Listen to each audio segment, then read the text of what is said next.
Hi guys, April 12th. Just want to do a quick roundup for our clients in East Asia Pacific today. We covered 24 developments, one assessed event, a alert or an advisory on Indonesia protests, and also a detailed report on Myanmar. And of course, we've released the Indonesia, I beg your pardon, the Timor-Leste fortnightly. So in East Asia Pacific, in Goroka, which is in the Eastern Highlands province of Papua New Guinea, there were public transport providers went on strike yesterday, and that's in relation to increased fuel prices. The protesters demanded that authorities let them increase bus fares or give them some kind of support to manage the fuel prices. They said they could not pay back loans due to the fuel hikes.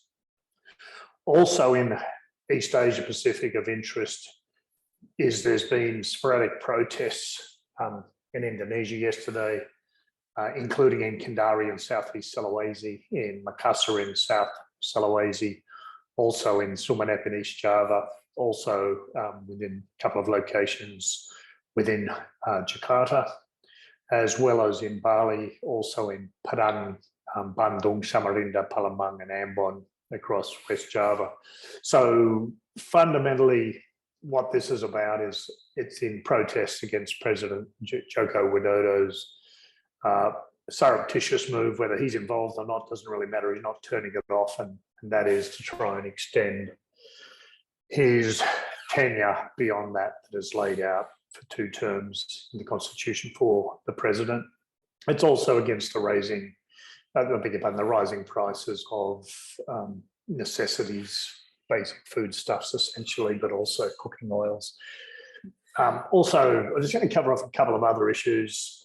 Philippines, at least 24 people have died in landslides and flooding because of heavy rains over Visayas and Mindanao. And in Thailand, Thanathorn Juangroong Kit, the former leader of the defunct opposition Future Forward Party, has been charged with laying the gist. The charge relates to comments he made criticising the government's COVID-19 vaccine program back in January 2021. New Zealand's also receiving a cyclone. Cyclone Philly is continuing to approach the North Island. The Meteorological Service of New Zealand, the Met Service, issued red rain warnings for Gisborne and Wairoa, but it's affecting potentially a lot of other areas: Great Barrier Island, Coromandel, Bay of Plenty, Rotorua, Hawke's Bay, Northland east of Kakoi. So high wind warnings have been issued for Auckland and those areas that I mentioned. I just also want to, though I don't normally do this, just cover off quickly on the detailed Myanmar data that we produce. Civilian deaths from the unrest since the coup are at 2,295. Estimated security forces at 6,552, which is roughly half the fatalities from COVID, which is 19,434. So if we look at a combined, 8,800, it's nearly half of the COVID deaths. So the issues in Myanmar are significant. Clashes are continuing between the Tatmadaw. There's a lot of military actions. There's also been unidentified substances spread by aircraft.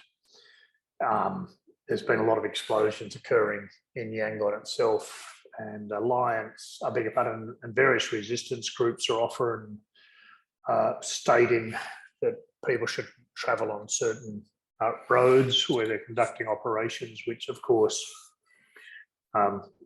warns out the public, but also warns out the security forces. There are a lot of attacks occurring where groups are not claiming responsibility, and that's to stop the reprisal actions of the government.